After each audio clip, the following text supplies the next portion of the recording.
Ce que l'Ingo soit producteur, bakitara sur la RDCT, comment on quitte na Cameroun, Sénégal. Alors ceux qui ont côté kuna, ont peut-être qu'il y a 1000 chances à retravailler le projet. Mais ceux qui ont à la RDC, donc on va se présenter à Wate. Au cause on a ébélé à Opesa, mais nous t'en soutenir yo à Zate. Alors le quoi peut aux amours là moi si tu peux pas faire du n'importe quoi là-bas on va se respecter pour azwa moto o ya ko financer yo. Moi là mbali ako m'appelle moi vie na ye moko boy ba yebana ki na ye akoma prêtre za ba mbongo na abi bon petit na na yebi banda kala ba soutenir ye tu vois. Mais moi là moi si le bali msusu rien à regard moko boy. Donc si tu refuses mon ipeke et bendelio ma regarde, j'ai pas compris.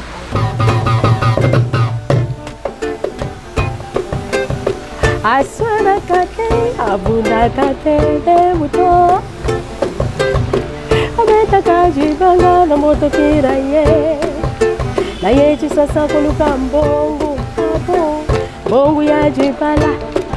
Elle est juste à côté de moi. Elle, c'est Madame Constantine 500. Mbopongo. Vivante, Madame. Ayaki lokate. Akomi baye. Mbongo garanti esili. Mukula kubimisa ye. Buyala jeke. Nakubimba to. J'ai relation moi. Aka de mutombo. Ah. Non. Pourquoi pas aujourd'hui Dolicia? Est-ce que tu as l'idée aussi à travailler en collaboration avec l'orchestre Mama Chalamon? On a place Mama Chalamon à Tikaki. Yo salani au Baksa. Naza vraiment na idée wana te. Ce qu'on l'a dit na début na yebisa ki onga bibiso tozan kale musique. Ça veut dire calebasse musicale. Donc ça la moi symbiose. Ça veut dire toujours qu'on mélanger. Toujours qu'on mélanger rien que o izala mboka la biso. La tangela qui on a début que tout ça la musique que la Verlan, le la Verlan, le marana Kikongo, prévenez que combo ya orchestre izala Kikongo. Moi je suis dans moi. Je suis dans moi, comme je peux dire. Domaine anga ko sala ebele, eza production, eza émission, eza ba chanson, c'est ça. Domaine anga yango wala. Il faut y avoir différence ezalaka na o toujours vaincre na art parce que mutu aza na poche na ye, aza na particularité na ye. Et là au monde ayebisa ki to ko zonga kaka te sika moko biso nyonso. Fali aye na trophée na mboka eza fierté na biso nyonso. Mais ngape nazaka censé te na yaka na trophée na mboka. Ngala memeli au festival de Cannes. Na représenter Congo. Monique na memeli au pelo misusu oyo peut-être artiste misusu ayaki na ngote ngape na ye melo misusu. Donc biso so tozo tsakaka le mettre dans le pâte. Ovanso balejita la lejike ngaja balejivani. Kachanga kusela ujibuta jishama tukuwafo. Ovanso balejita la lejike ngaja balejivani. Kachanga kusela ujibuta jishama tukuwafo. Gai katangira mamuwane, gai kasobesha mamuwane. Wikila babila mabusi mujibaka. Gai katangira mamuwane, gai kasobesha mamuwane. Wikila babila mabusi mujibaka ye.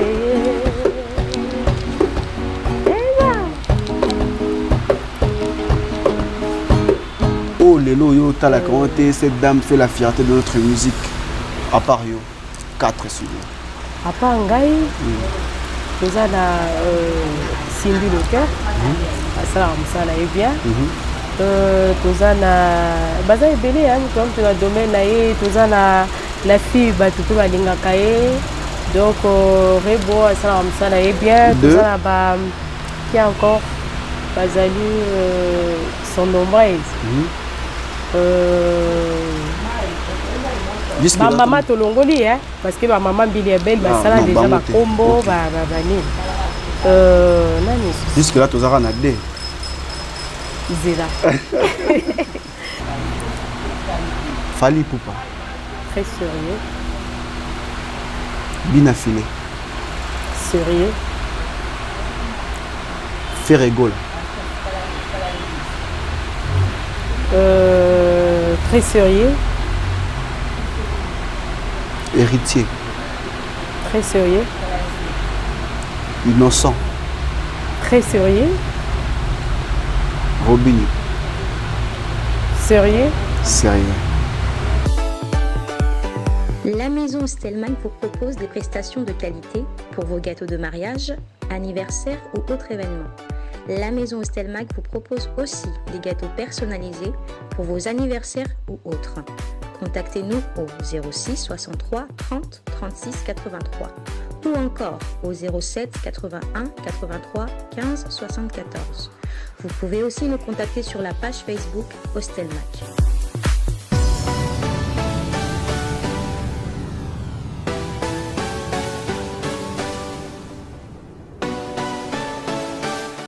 Le courage n'a pas d'âge, c'est là toute personne qui nous regarde à ce moment, c'est votre jeune journaliste d'investigation, Ednon Kobita. Merci beaucoup pour les appels, très chers internautes de partout dans le monde. En tout cas, merci également pour les commentaires.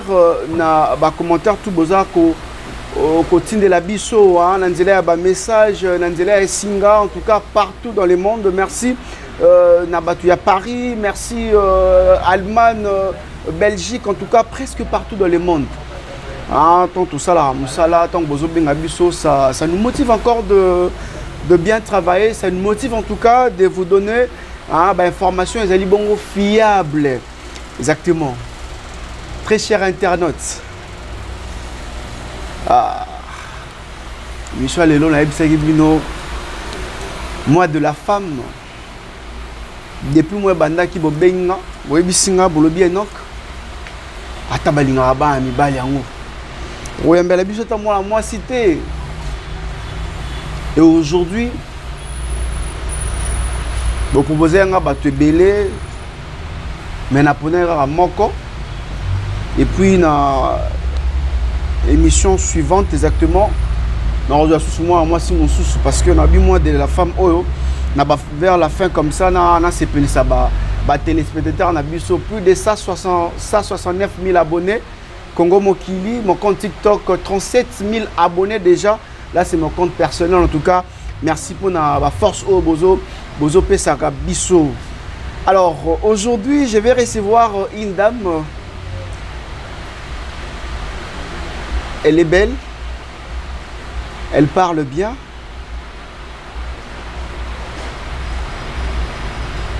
Elle a la musique en elle, exactement. Elle sait convaincre. Une personne aussi exceptionnelle, elle, c'est Dolicia Keta. Donc, j'ai dit Dolicia, bonjour. Bonjour. Dolicia. Bonjour, Enoch. Dolicia. Dolicia. Très ravie. Moi également, Dolicia. Oui, merci beaucoup. Les baloba toujours. Oui. Forme, bilama et tamboulana. La musique, la sentir vraiment. Merci. Et tamboul dans la musique. Merci très bien beaucoup. habillé. Merci. Classe. Merci. Merci beaucoup. Santé. Oui, très bien. Santé va bien. En tout cas, on a CPLI Kozalawa. On a qui appelle là. J'étais même étonné de voir. Voilà, donc il est là. Il est dans l'émission, donc on a besoin de faire aussi la promotion pour la nouvelle chanson, la nouveau clip auto, tout ça là bientôt. Donc j'étais vraiment très satisfait. Voilà. Maintenant je suis là. Tu es là. Voilà. Maintenant, Lina, je signale que Dolicia c'est une musicienne exactement. Elle m'a abandonné la musique, il y a des balobana, la musique à Mokili. Mais comme on a le bac qui est en mars, à chaque fois qu'on a mis musicien, on va banaliser Manzambe. Dolicia. On va banaliser Manzambe. Au côté de je sais pas, adoration, on a habité louange, on a habité quoi. Sans guitare, sans instrument, il y a mon cara. Oui, mais la mission de Manzambe pour que tu démarres l'émission en fait. En tout cas, moi je préfère mieux te prier. Prière. Je préfère prier. Je préfère prier parce que prier on des arabes avant camion donc les arabes je préfère te prier, ça sera mieux. Prière. Prier. Bon. Mais prière, on a payé un peu de bandanga, on a clôturé. Bon, Seigneur, bénis cette émission au nom de Jésus. Amen. Voilà, l'évolution, il y a orchestre, combo orchestre. Oui, très bien. Orchestre combo lango est en Kali musique. C'est qui Congo. Donc, surtout bito bansango na lingala est Calibas. Calibas musical. Donc, na kati wana tout ça la kamwa ba mélange ya ba style belé.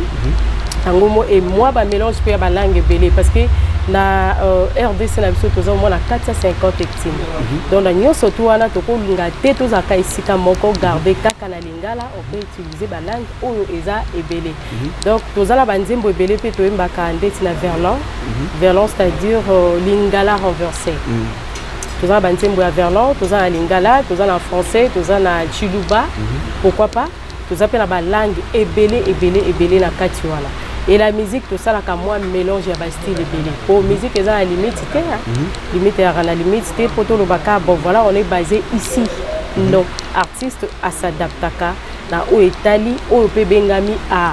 Donc voilà, tout ça un peu polyvalent. Voilà. Mais aujourd'hui, est-ce que je te mets ça toujours là-bas? Simba Koto, Zongisa Koto, est-ce que les Congolais bazo s'adapter à la musique na bino?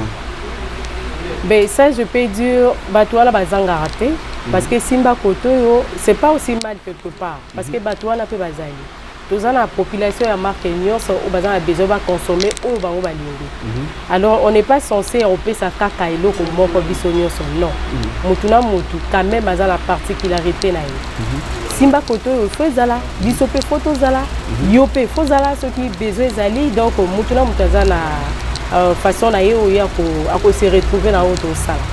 Voilà. Non les débits hein c'est un peu de pour rencontrer sur histoire débit na zara comment pour que au comment la niveau au comibo de l'histoire les débuts na zara comment peut-être sur histoire comme on dit toujours tout début n'a jamais été facile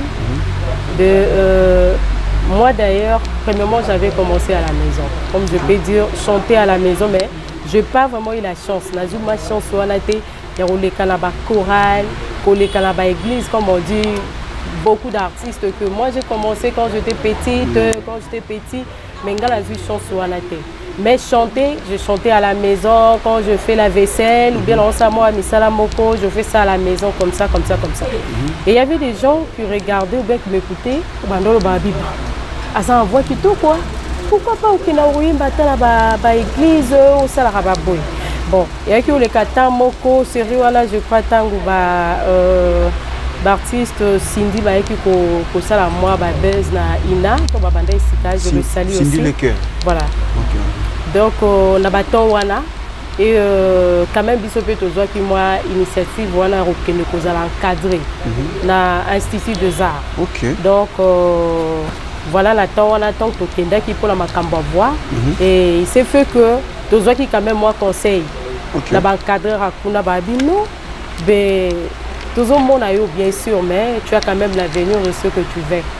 Donc, tu conseilles ceux qui m'ont apprendre un instrument moko. Instrument wana yango osala yo ozo quand même connaissance na ozoluka. Alors j'avais choisi la guitare jusqu'à ce que j'ai eu le temps d'être là et pour travailler et puis nango ce n'est pas facile hein. Donc on a eu le temps pour travailler et quand je finis là-bas directement j'ai commencé à travailler dans un projet de basse la musique avec Marie Zingadula. Elle est à Belgique maintenant. Donc, orchestre wana Isaki a bassi la musique. Moi, j'étais étant guitariste, soliste et puis chanteuse, voilà. Et après, j'ai commencé ma carrière. Mais à part ça, il y avait aussi pas mal de projets de films avec les étrangers, de projets aussi de musique et puis autre chose. Voilà, des théâtres et puis accompagné de musique, de danse contemporaine et voilà. Et en 2016, j'ai commencé à réaliser mes rêves. Tu as dit depuis 2016. Ouais. Tu as dit en 2023. 7 ans. Ouais. 7 ans déjà. Ouais. Est-ce que tu as pu réaliser un rêve déjà pendant 7 ans, il y a 2 bilans. Mais si je dis que j'ai déjà réalisé, ça, pas encore. Mais on est là pour réaliser. Voilà. Oh Sali pendant 7 ans. Sali pendant 5 ans. La Sali ba concert. La Sali ba résidence, il y a un projet. La construit un festival, il y a un festival.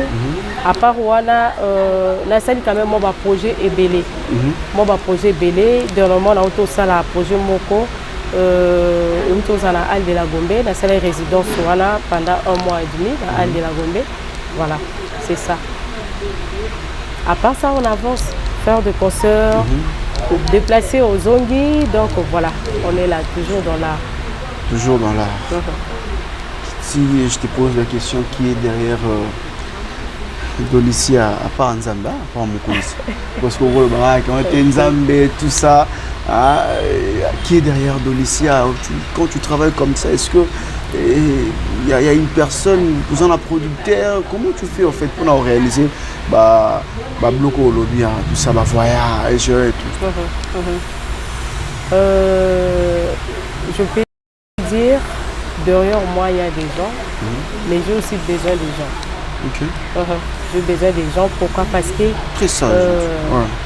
parce que na musapi moko nde balobaka eskola ka elongi te ata mibale ezali moko tokela ngo mai eza te, donc il faut otala loboko mobimba pour permettre yo oskola elongi bien ozala quand même na mai na liboko na yo. Donc j'ai toujours besoin des gens où on va soutenir biso pour la projet. Voilà. Tu nous proposes quoi toi comme moi le mot qu'il faut dire encore biso? Mais là je vous propose des motos. Des motos, c'est en Chiluba? Non, des motos c'est à Lingala, mais au moins accent Chiluba. Accent Luba. Ah, ok. Bon, si je peux expliquer un peu sur la chanson. Sans problème. La chanson, je parlais na makambo ya de moto, c'est-à-dire quand même na touché quand même bandeko na biso bakumbaka ba moto. Ok. Tellement baza bandeko basala rapé musala bango très bien aider biso population peuple congolais pour na faciliter à transport. Alors une façon à encourager bango là où bazo sala wana pour quand même musala bango de valeur. Donc la composa qui quand même chanson wana ya de moto pour la bango. Ok. Mais ils a pour l'honneur ya peuple congolais. Merci beaucoup toujours encore. Merci. Ouais.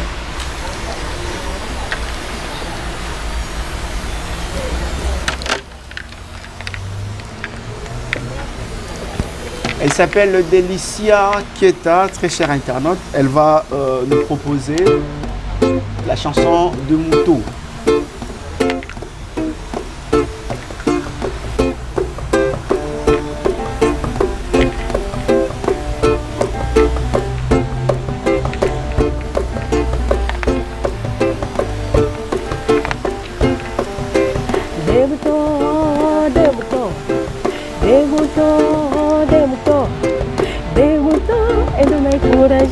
E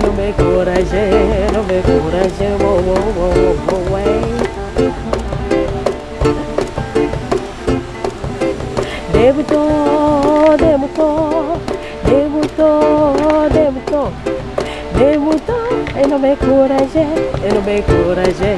E non me courage,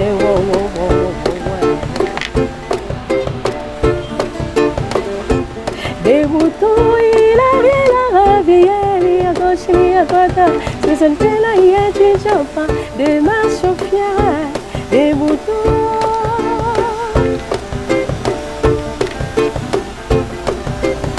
Spécialiste la hier du Japon, allez me coller con gâteau, allô tu belle la foufouille ma sangu, des bilbou allez là, soki allez yango c'est du beau mauvais béton, tatoué, ouais toi. You wanna know them to Ubaka the body of a to Tika Chichampa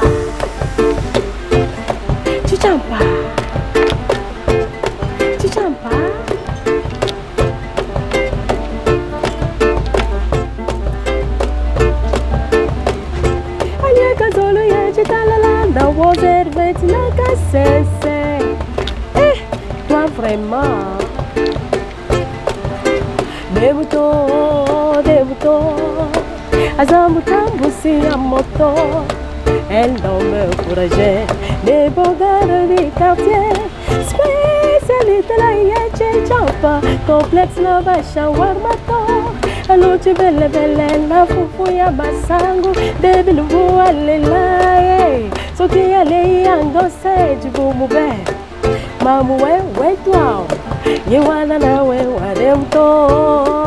Ça se passe comme ça, très cher internaute. Nous sommes dans l'espace La Paillote.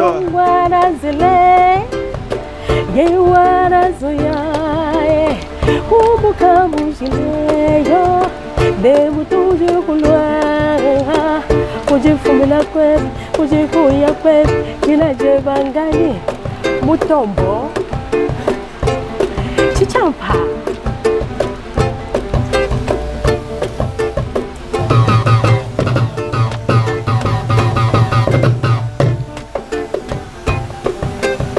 Aswana kate abunda kate de muto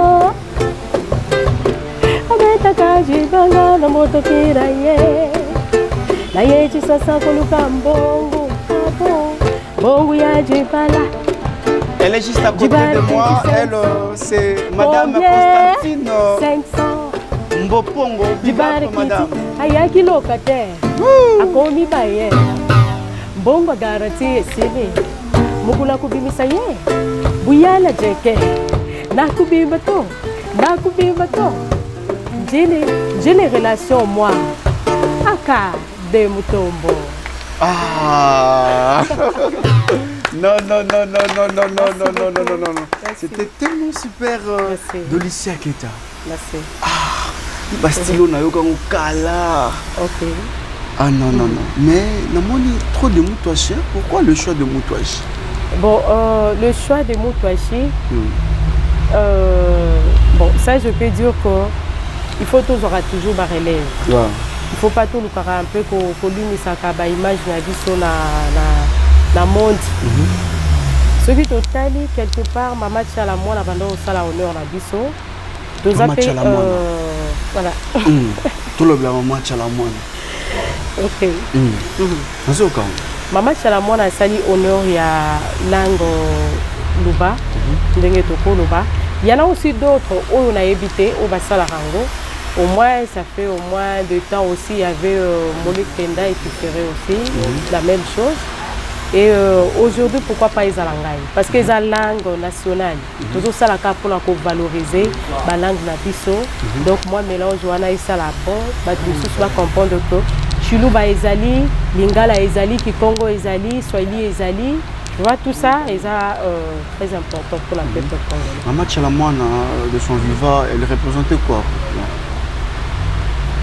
Bon, ça je peux dire qu'elle était vraiment, c'est une école, hein. Asali Moussa n'a eu très bien. Et Asali fierté na biso na monde na bisiko wani ataki.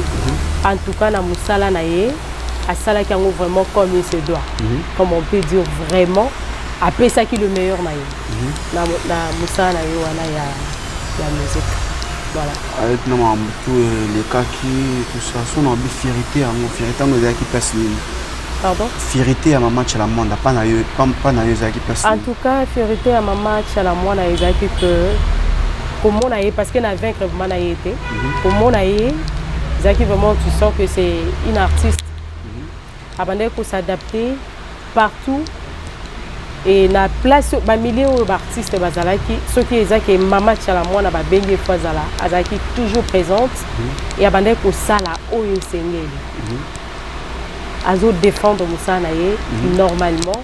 Et puis Azaki quand même honnête, hein? Donc on a 8 ans vraiment on vaincre on a été pour naïe ba bandé ko zala ndenge ni mais oyonga na sala qui quand même moi remarque nanga par rapport à vie quotidienne.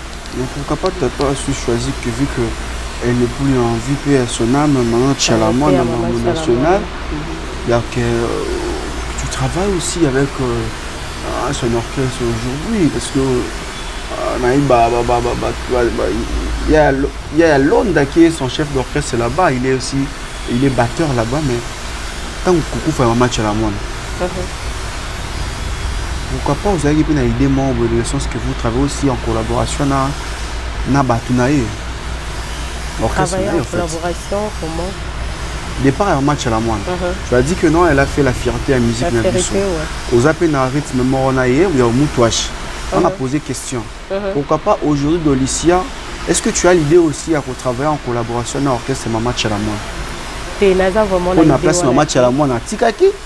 yo sala nini non obakisa naza vraiment na idée wana te soki olandi na début nayebisaki yo nga obi biso toza nkale musique ça veut dire kale basse musicale tosalaka mwa symbiose ça veut dire tozo komélanger rien que oyo eza na mboka na biso natangelaki yo na début que tosalaka musique mpe na verlan toyembaka na verlan toyembaka na kikongo prévane que kombo ya orchestre eza na kikongo donc ça veut dire toza justement kaka bisika moko te bon comme mama tiala mwana asalaki chemin na ye na orchestre na ye nga naza moto na remplacer na orchestre na ye te parce que nayebi ndenge amemelaka makambo na ye non collaboration dans le sens que non orchestre na yo ne ya bango ma collaboration ezalaka peut-être featuring et tout en tout cas ça toza libre osala yango na moto nyonso na artiste c'était ça maintenant ma question voilà wana ma toza vraiment très libre ya kosala collaboration na artiste nyonso. Parce que je peux dire aujourd'hui que tu incarnes la facette de Maman Tiala Mwana dans le monde musical. Ce n'est pas vraiment ça. Explique-nous. Bon, moi je suis dans moi. Je suis dans moi, comme je peux dire. Ceux qui m'aiment de moto, peut-être le concours Sangisa dit c'est un terme luba, au cours quand même idée que Maman Tiala Mwana a des choses comme ça. J'ai son Maman Tiala Mwana en toi en fait. Ah bon? Ouais. Ah ben c'est bien, c'est une grande artiste. Donc, biso toza vraiment moi mon pandi. Toza moi mon pandi la style la biso moi ba mélange la biso toza vraiment la moi particularité moko boy. Oyo au senga toza na chemin la biso to garder jusqu'à la fin. Jusqu'à la fin. Voilà. Dolicia Moutouache. Les loups musique na biso. On dirait place ya bana basi, la femme. Les appels sous trop parce que tout le monde a artiste na biso ba leader ya biso ya mibali et comment passe comment na bango ça la featuring na ba artiste na biso ya basi ya moka na biso ba comment préférer plus pour ça en collaboration na Libanda ba Charlotte du Panda baza moi ebele Libanda l'on est ça là que aujourd'hui place ya bana basi na musique neto yebaka na kala ba maman Pongo Love et tout consort là aujourd'hui place wana bo perdre ngo rabo c'est quoi en fait pour perdre c'est trop dur na mon sur question non je suis gâté c'est juste je pensais sur pour na komisi ya libana komisi na la vérité ça c'est juste okay. C'est juste ata soko kepe na bamboka ya bawana okuta pe kaka bango pe balobelaka mingi bao pe baza en dehors na bango ça se passe comme ça monde etambola bongo koloba que musique na biso bana basi bana mibali bazo préférer ba featuring te ça c'est trop dur parce qu'il y a de chanteuses hein, comme je vais dire il y a des chanteuses et aussi des artistes au bon ça la bango très bien mais eza choix ya moto featuring eza choix ya moto par rapport ya eloko ya lingi o ya za lango besoin soki ngala za la besoin na sala featuring par exemple na sala ngo na Maman Biliabel je suis pas censé au sala kaka na par exemple comme toko lobana Papa Lokwa Kanza tu vois par rapport à la vision nanga na monique featuring nanga esengi Maman Biliabel donc ça na Maman Biliabel donc ce qui esengi na Papa Lokwa na ça na Papa Lokwa tu vois donc ça dépend ils a ba choix ya mutu na mutu ndenge omoni olingo sala eloko na yo oluki mutu kwa apporter en plus là où nous avons besoin tu as eu depuis 2016 parlons de 2016 depuis 2016 jusqu'au jour 2023 et nous on est au bino bana basi la musique na biso bo apporter banda 2016 que noté les bafali bazoli biso ba trophée ba faire ego ba na ba trophée disque d'or et a fali pour pas ba gezi ma wete ba ino sibi bango tout mais na côté ya bana basi ni bo apporter biso banda 2017 na 2023 aujourd'hui dans la part que tu as la mois de la femme exactement formidable bon nga déjà eloko na websa bino na apporter les bino ebele par rapport à la culture ce qui tolungu wana et deuxièmement Deuxièmement, na osala quand même fierté na bino pe lisusu bientôt na mois de mai. Naza invité na festival de Cannes. Donc ils ont le mois de mai. Donc déjà là on représentait Congo, le festival de Cannes. Ils ont déjà une chose grave. Mais avant le mois de mai, le mois d'avril, nous sommes au Sénégal, on représentait toujours Congo. Tu vois, ils ont quand même moi avantage de mon robot, autant moi la combo à Congo et puis le drapeau na biso ko ko te wana na part na. Nous avons déjà invité le festival de Cannes. Au moins tu ko tangi ma moto dans le futur. Parce que toi, en mois en mars, au tangi avril, au tangi mai. Mais ça là, c'est une redondance dans le sens que depuis 2007, tu comme dans mois en mars, tant on le dit belé. Et belé, on a dit. Bon, et belé, ceux qui n'ont la concert, on a présenté yo déjà, ils ont belé. Ceux qui n'ont sali résidence, naïe nango, on peut aussi ça là aux belé, hein. Ils ont belé. Ce n'est pas pour rien. Ce n'est pas pour rien yo zawana yo pozo ça les belé. Ngapi na ça la belé na domaine nangai. Domaine nanga ko ça la belé, ils ont production, ils ont émission, ils ont ba chanson, c'est ça. Domaine nanga yango wala. Il faut y avoir une différence na autre vaincre na art parce que mutu na na poche na ye aza na particularité na ye. Et là on a yebisa ki auto ko zonga kaka te sika moko biso nyos. Fali aye na trophée na mboka eza fierté na biso nyonso. Mais ngape nazaka censé te na yaka na trophée na mboka. Ngala memeli au festival de Cannes. Na représenter Congo. Monique na memeli au pelo misusu oyo peut-être artiste misusu ayaki na ngote ngape na ye nelo misusu. Donc biso so tozo tsakaka le mettre dans les pattes. Voilà. Mais quand la score débat il va évoluer bon plus que bino bassi je peux plus qu'exactement parce qu'aujourd'hui tout d'autres la peine na ndebo senga toujours la parité. Naomi et ya baloba trop mamba la parité dans le cas photo beta masolo ana quand baloba toujours la parité là parce que la parité aujourd'hui dans le monde de la musique mais biso pe kota to mi bali bazana bino li bazana bon likolo parité za te na musique. Non, la musique parité zali. Parité zali. Tu peux nous démontrer s'il vous plaît. Démontre à moi alors. Oui banane. Parité zali. Parité zali parce que l'artiste féminin ba kangi biso ba singate. OK?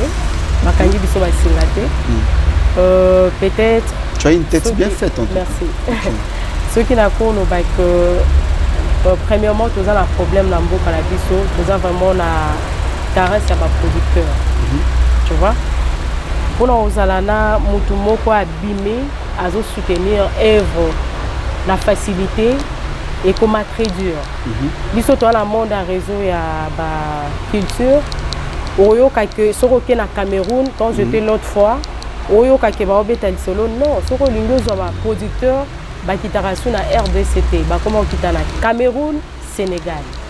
Alors ceux qui aux à côté kuna, aux a peut-être qu'il y a 1000 chances à retravailler le projet. Mais ceux qui aux a à la RDC, donc on va se présenter à Waté. Au cause on a ébélé à Opesa, mais nous t'en soutenir yo à Zate. Alors le quoi peut aux amours la moi si tu peux pas faire du n'importe quoi, là-bas on va se respecter pour azwa mutu oya ko financer yo. Nous on a presque aux alliés. Bon, moi en bas vous avez soldat, vous savez toi rabat soldat. Moi en bas il y a encore m'appelle moi vieux na ye moko boy ba yebana ki na ye akoma prêtre ya za ba mbongo on a abi bon petit na na ye bien banda kala, on soutenir ye ya. Tu vois?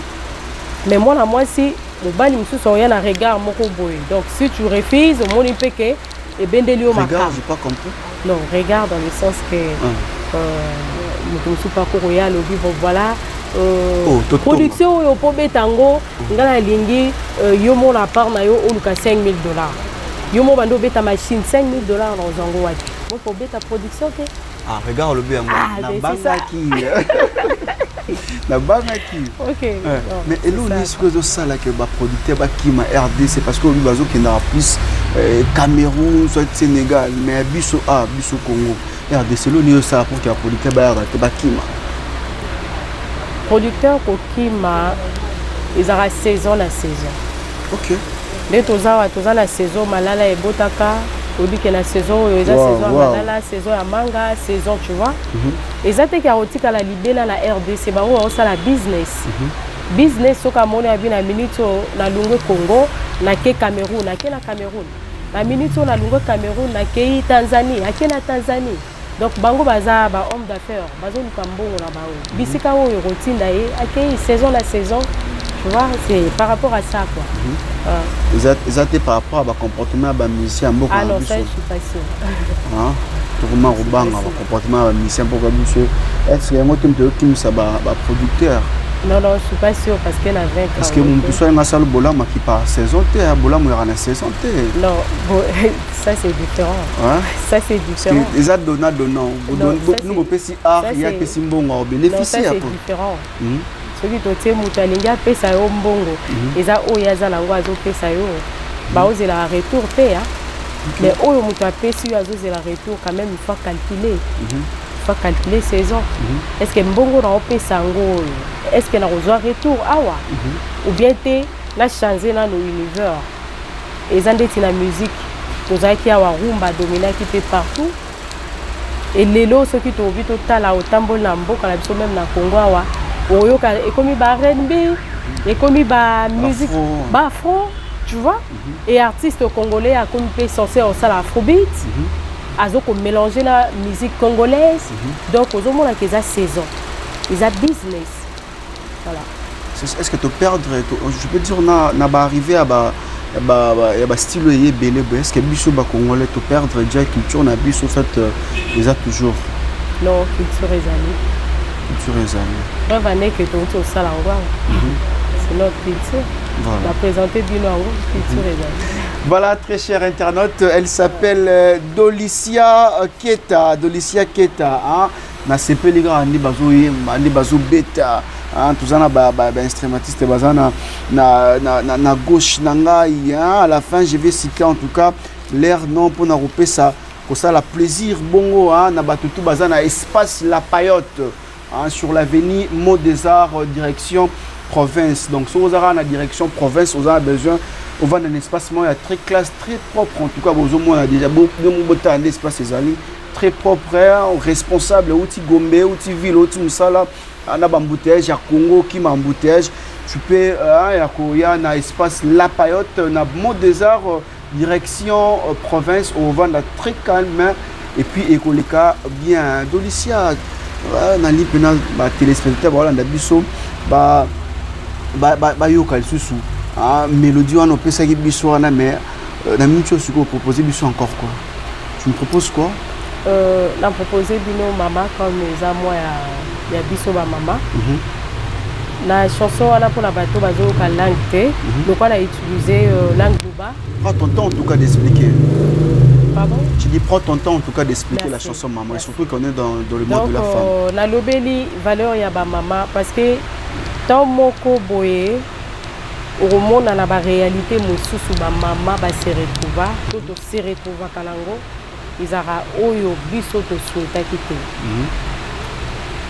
mobali ako omona yo libanda amoni yo sepel na yo ayo luka yo yaka to balana tango bo komi sur le terrain au comment vivre oyo esengela kito vivre alors ba mama wana misusu bazara pe ce que c'est à côté poids bimana ici ka wana et comme problème oyo que maman kobandota là non si je suis là c'est pour mes enfants si je suis là nazo garder des images nanga ya bana nanga ba telinga la te ba koma ba chegete par exemple on a balabala des choses comme ça mais tu penses qui quand même ya osala nzembo wana pourquoi pas ya osala moi nostalgie na ba maman wana mais loko osala bien na kati wana nyoso ezaka ko ndenge ezali kambu ce que aussi au bandi il faut aussi ça yango ce que si maïe sopani ba le retaraté le reste wana ezaka faut ko bongisa tu vois donc moi quand même la partie essentielle aux la carte chanson to le beli maman voilà chanson maman na dédié ngo bongo na la grande dame depuis quelque part madame Fanny Bongongo, Madame Fanny Bongongo, en tout cas, merci pour les soutiens. Je vous écoute.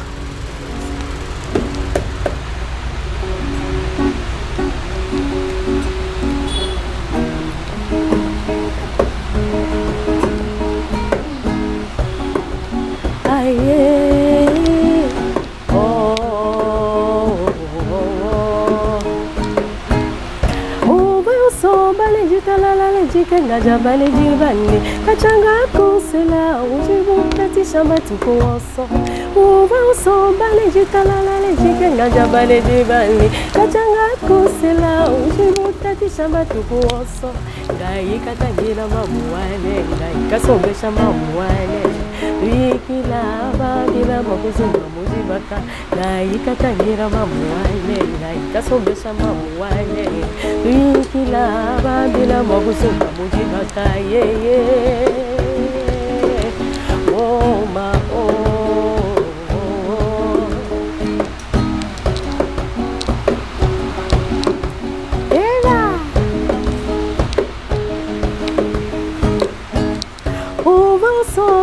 Talala lejikenga jabale jibani kachanga kusela ujibuta jishamba tukuoso uva usomba lejitalala lejikenga jabale jibani kachanga kusela ujibuta jishamba tukuoso ngai katangira mamuwane ngai kasombesha mamuwane wikila babila mokuzunga mujibaka ngai katangira mamuwane ngai kasombesha mamuwane wikila babila mokuzunga mujibaka yeye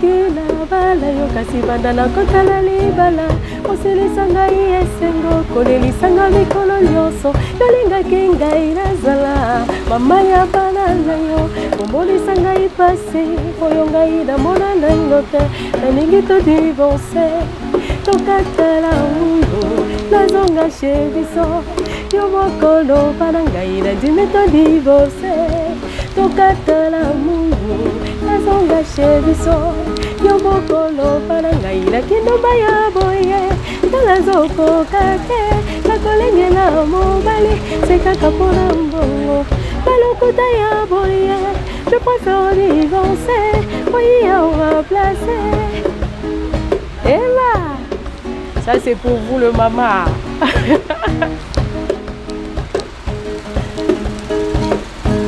alingaki yo balanga kasi banda na kotala libala osilisa ngai esengo kolelisa nga mikolo nyonso olingaki ngai nazala mama ya bana na yo omonisa ngai pasi oyo ngai namona nango te nalingi todivorce tokatala nazonga chez biso yo mokolo bana ngai nalingi todivorce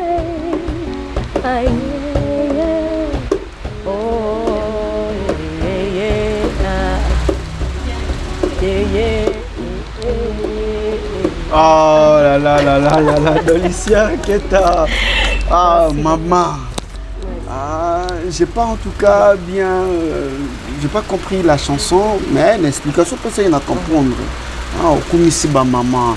Ah, moi c'est à Talo, exactement. Mais aujourd'hui, bah maman, la musique n'a bichou, hein. Bah maman Roloba. Bah maman, vous êtes censé à... Comme on dit toujours en français, qu'éduquer une femme, c'est éduquer toute une nation. Mais est-ce qu'aujourd'hui, on a banzembo, on a bino, on a habillement, on a bino, ma maman a une musique, on a bichot. Est-ce que vous avez éduqué masse ou soit vous avez influencé masse dans le mauvais, moi je peux dire, dans le sens yamabé. Est-ce qu'aujourd'hui, vous avez apporté vent nouveau ou soit na maloba na nzembo na habillement ya bino bozo mema comme on dit que non bo mema ba habillement ya bino comment ya ba du n'importe quoi mona moi si nzembo moi so ngota on anda ku bana fo bazala te tout ça Yo sauté nga la part na nga la zo éditer quelque part voilà. Maintenant, on a sur bon parce que je sais que tu regardes la télévision, non? On a artiste M6, non? Un beau grand biseau, la bassi. On a ici pour toujours le Non, exactement. Okay. Mais tu as cité le nom de maman Biabel sans problème, Dolicia. Tu as parlé de maman Tchalamoana, sans problème. Et pourquoi seulement pour Pour nous oyo baba o bazala micho ba osala peut-être ba o bazala pe ba osala musala bango selon ba conviction na bango. Et tant que humain hein. 4 artistes ya basi ya mboka biso oyo landa 4 gars. Ba salini. O ba osala musala na bango bien. Wow, baza ebele. Baza ebele. Mutu nyonso osala musala e bien par rapport ya oyo zali na oyo population ezela na ye. Vous voyez? Ngala ko tsa ba limite te ya koloba ke ya osala bien ya osala. Non, il y a pas de limite. Ngane na proposé pour le 4 mais 4 gars. Baza ebele 4 wana pour le citer na ebité peut-être na ba o bazate na ba o bazali. Oh lelo yo tala commenté cette dame fait la fierté de notre musique. À part yo 4 sur lui. À part ngai nous a Cindy le cœur. Ça ça est bien. Nous a baza ebele hein comme tu as domaine na ye nous a la fille batutu balinga kaye. Donc Rebo ça est bien. Nous a ba qui encore bazali son nombreuses. Ma maman tolongoli hein parce que ma maman Billy belle ba sala déjà ba combo ba bani nani jusque là tozara na D Zela réfléchir c'est encore en tout cas même si on a tala bango mais combo ba combo mignon sur place bon on a dit on a proposé ngai Claudia Bakissa. Ouais, tu as la Claudia Bakissa, tu as la musique. Ok, on a proposé Anita. Anita Morabou, Anita Morabou, ça est bien. Nous appelons là-bas, la base, nous sommes commis, nous avons rappelé, hein. Nous avons rappelé. Voilà, tellement ébélé, hein. Bon, ça peut fierté à la musique, mais aujourd'hui, pourquoi vous savez sur les critères que non sur total la TV de sur tout le monde musicien azoyemba moi ça azoyemba vous en abakaye na biso au plus ça biso devoir que non pour boyeba que moi sur azoyemba bien ba répondre ba critères ni au faut moi si à répondre pour que l'accès quand azoyemba bien ba critères aux caractériser mon azoyemba bien les amis ba critères aux la ça azoyemba bien ba critères quoi mais tu me trouves bête à battre peut-être azala endurance faut yango ana osolo te ya ce que ya basi o bayemba on atanya libalo ba beta nini boya basi na immortaliser ezaka na kati wana normalement faut endurance ezala bon voilà c'est ça bon ezaka quand même moi bebelo oyo po yebi oyo ko bosa la to bon na bato ba yebi côté on a bateau ba éviter et ça que artiste une fois dans l'endurance fois au rater au travailler fois au temps qu'on se concentrer donc au temps qu'on composer il y a quoi ranger qu'on des studios qu'on ça la moi bloc bien ouais donc on se produire en scène nous surtout on a les abatteur donc on se produire se présenter à ndenge nini maramnaye que ndenge nini a opesa nini pour ce cas quel isusu aya isusu na eloko mususu asika donc tout ça ça fait partie ça dépend ya timbre na mutu moyen to pe sa culture juste ya moto ayemba kabia to ayemba mabe ezate ko ezala mutu mususu o mona ya oyemba mabe mais bato bele balingaka ebongo balingaka modèle ya yembe na ye ndenge to lo ba culture bato bayemba bien na ba bayemba ndenge yo mobiwa donc artiste nyonso atangami artiste apesaka oyo eza na kati na ye puis oyo population na ngo déjà je pense parce qu'il y a un artiste moko tout au kono ba ki asali musala na ye dans le vent donc muto mtazana oyo apesaka selon ye quoi selon ye voilà na moni musique na biso landa trop pas trop aux apena tempe oka na yoka pena onde bakombo kinyo na bangi na bangi na kasi ngo biso biso ka libanda mboka sinon te biso ape baza tellement ébélé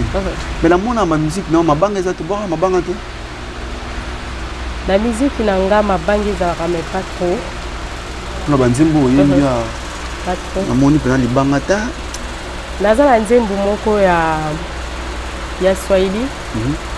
Wana eza nzembo moko pe esalama promotion kala te na clip nango. Nzembo wana toyemba yango mabanga. Donc tona oloba mabanga omona après pe 70 mabanga 70 personnes. Ah bon? La chanson moko, tu vois? Donc toko tarape mabanga. La chanson, elle est prête pour écouter ou ça te... Non, wana to bombi yango. Non, bombi yango. Ah, ozo bomba mingi. Dolicia Kieta. Tokomja okoma na suka Dolicia, tokoma na suka. Obimaka libanda trop. Libanda mboka na biso. Tokobimaka libanda mboka na biso. Bezala toujours ça va comme si par rapport à place où tu n'as pas outil par rapport à artiste il y a comédien je sais pas il y a pasteur mais dans le monde de la musique tant au Maralibanda artiste ni o na matoni na oyoka komona tanga ma mingi aza ya Congo na libanda mboka. Non mais la question est simple et facile hein. Sans polémique en tout cas. Quand on a Cameroun, Sénégal, Côte d'Ivoire, quand on est comme artiste congolais ou quand on est en maman trop. Dans le domaine de la culture ou bien dans la musique en général. Bon, deux dans le domaine de la culture, deux dans la musique en général. Dans la musique et la culture, vous aurez déjà Jupiter.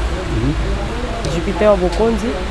Alors ça là-bas, vérité la biso vraiment le banda. Peut-être Awa, donc ça moins connu. Voilà. Jupiter a ça la vérité et puis Papa Lokwa, Jean Goubal, Papa Jean Goubal, tu vois. Donc ça quand même moins belé. Mais Jupiter pas de faire partie à bateau. Bazo qu'on sait vraiment que va découvrir que musique congolaise et pour les canards Papa Lokwa. Non. Comme tu avais dit. Non, tout le monde, mais ici, quand on a la yebi. Ici, quand on a la yebi. Voilà. En dehors, il y a Bango, on a musique mobile. Donc, Congo mobile, musique, peu importe la musique. Peu importe, pardon, le style, il y a musique, hein. Ou que notre aujourd'hui du band. On attend, il y a un robot ça la tête parce que yo pouvez bien qu'il fallait avoir ça la priorité la biso. La RDC oui bien très bien. Tu as la posé question, la question dans la donc leader Fali Poupa la PCO Mbote passe aux jamais alors ça la priorité à Congo en tout cas on a félicité ma passe parce que azongi si biso pe quand même na beo tozaki na ngo kala na ba mikolo ba lekana ki azo sala quand même fierté mais le reste est peu fierté d'année hein. J'avais dit bien hein que ça va hein. Utangi moko tikeli moko deuxième eza bon c'est bien l'équation parce que fallait base à la 4 faut base à 4 bon base à la 4 casse quand ça moi na bino to loba susuni de base à la 4 héritier Watanabe azo sa pe fierté le moni comment Ferregola ba komi 3 qui encore faut base à 10 non mais mais 10 c'est trop quand même Dolicia faut base à 10 parce que là on a mis sous donc moko wana eza chaud tanga obakiseli nga sous question na kati tanga tu as dit Fali Poupa Ferregola héritier qui encore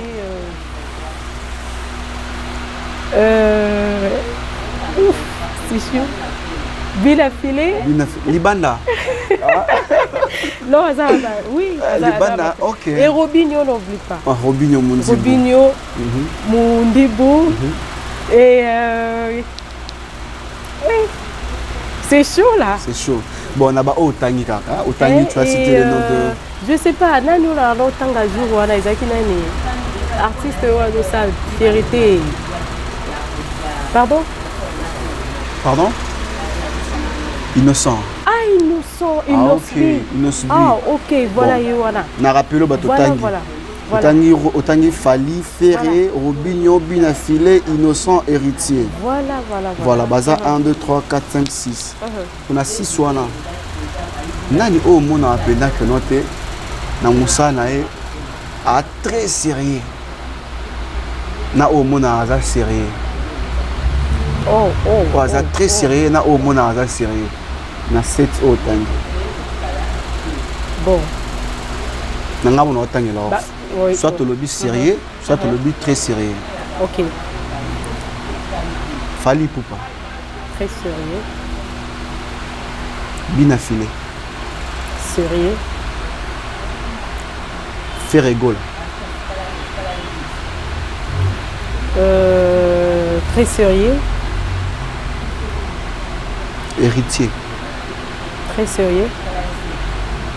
Innocent, Très sérieux. Robinho, Sérieux. sérieux. Voilà. Tu as dit Robinho sérieux et puis Binafilé sérieux et le Voilà. reste est très sérieux. Très sérieux. Voilà. Qui est très sérieux, il fallait les placer. Yo, la mystique, hein? Quelle mission hein? Bon, Fali Poupa, c'est très sérieux là. Et ça fait que tu vas voir qu'il se donne. Il est là en mouvement à tout moment. Sur le talier, on sent que Azal a besoin. Après, ça toujours est l'eau. Tu sens même la podium, au monde Azal toujours l'énergie, Azal en mouvement. Et l'eau qui est en place, Azal présent, toujours présent. Toujours présent dans ça. Donc voilà. Bon, Binafilé et là on y a manqué pas comme très sérieux. Non. Ça n'a envie de que beaucoup ont manqué. Tous les gens qui sont sérieux, Na très sérieux. très sérieux. Parce que pourquoi très sérieux, il faut oser en sérieux. Non. Il y a dans le Oui. pourquoi très sérieux, il faut aller sérieux, pourquoi très sérieux. Donc ce que très sérieux, donc les gens ils ont manqué, tant manqué qu'ils ont manqué mutu. Pourquoi comme très sérieux. Ah, il est escalier, pourquoi mon escalier à souka. Sozana au faut on matière escalier manqué. Peut-être que na a lobby baza sérieux et le ko au sala souke pour ba comme très sérieux. Et ça peut-être promotion sur Makassi. Ah, voilà. c'était ça. Tu as bien répondu. Promotion Makassi, voilà, c'est ça là. Et ça l'a bien. Bakamboué rouler. Très bien. Voilà, Dolicia Pesamoto, c'est plus ça. Merci beaucoup en tout cas. Tu as répondu très bien comme il faut. Tu as une tête bien faite. Très belle aussi. Voilà, Dolicia, tu vas regarder maintenant la caméra. Tu regardes la caméra. Tu comme bien à souka émission. Mais aux autres, tu as la caméra. Tu as la caméra.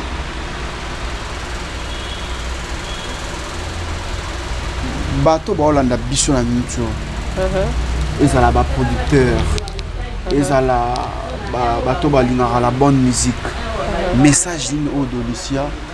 On peut s'abattre parce que tu comme la souka puis on tique le temps. Oui, m'a dit moi souka puis on va clôturer. À vous. Salut à vous tous. Merci d'être là pour nous. Donc on a CP vraiment que vous avez besoin de bino. Vous avez besoin de bino. Moi c'est Dolicia Keta. Quand même tous on a pour nous CP de Sabino. Donc numéro la biso premièrement, on peut ça là on a bandit dans la 1 numéro la biso. On a besoin mon ko boy au boy beza artistique au Italie art et ça 090 67 90 340 090 67 90 340. So mo bengi biso wana bokoza biso facilement et directement. Et deuxièmement, ils a que nazo promettre bino que bon a deux suites. Dans la carte il y a préparation, il y a un festival de Cannes où tu as invité. C'est pour bientôt pour le mois de mars. Donc nous avons la préparation, ma caméra le cas très bien, mais nous avons besoin de bino. Messieurs, madame, vous tous, Bobenga Bisso, Bingala. C'est compliqué. Même en France, voilà, Bobenga Bisso vraiment pour la activité Moussousou, bien la production, nous en avons besoin de bino. Donc voilà ce que je peux dire. Ma bateau on l'a biso. En tout cas la CPL comme on a peu koyo kabino. C'est ça. Bon, soyez le bienvenu dans Nyoso Tozo Sala. Donc voilà. Voilà, Nzembo Asuka et puis on va clôturer.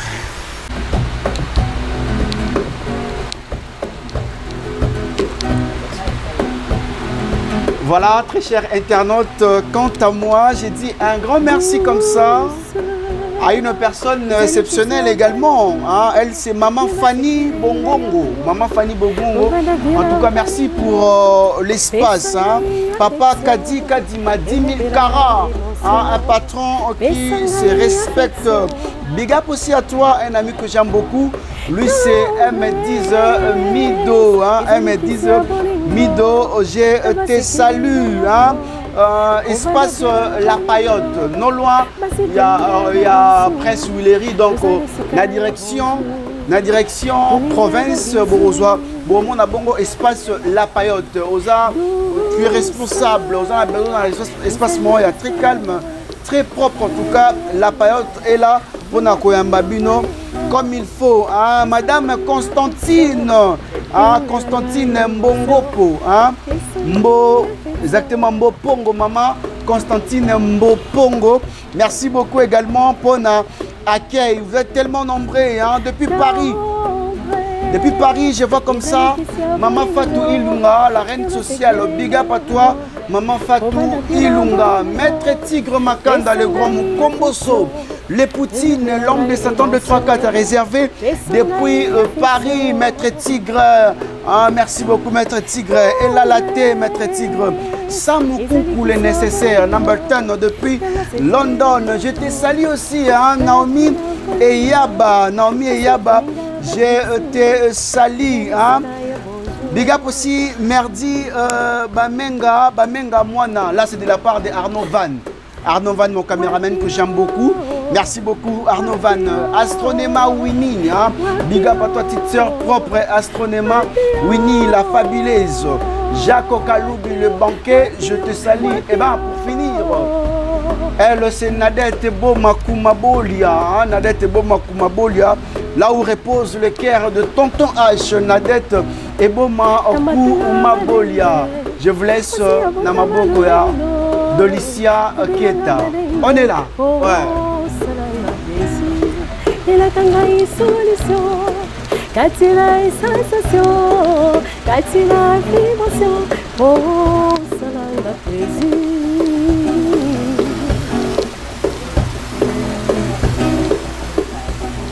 Wapio, wapio, wapio,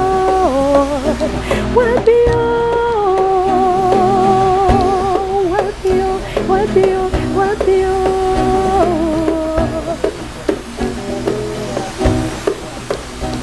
De sapi, sapa, de sapi, de sapa, vitali, vitali. Merci, merci, merci. J'étais accompagnée de Bertine Ongoyi et puis de Junior Bilembo. Merci beaucoup, je vous dis merci, merci. La bandeli ici sous numéro 090 67 90 340. Voilà, merci à vous tous. Voilà. Wapio, wapio, wapio. Bye, bye, bye, bye, bye, bye, bye, bye, bye, bye, bye, bye. La maison Stelman vous propose des prestations de qualité pour vos gâteaux de mariage, anniversaire ou autres événements. La maison Stelmag vous propose aussi des gâteaux personnalisés pour vos anniversaires ou autres. Contactez-nous au 06 63 30 36 83 ou encore au 07 81 83 15 74. Vous pouvez aussi nous contacter sur la page Facebook Hostelmac.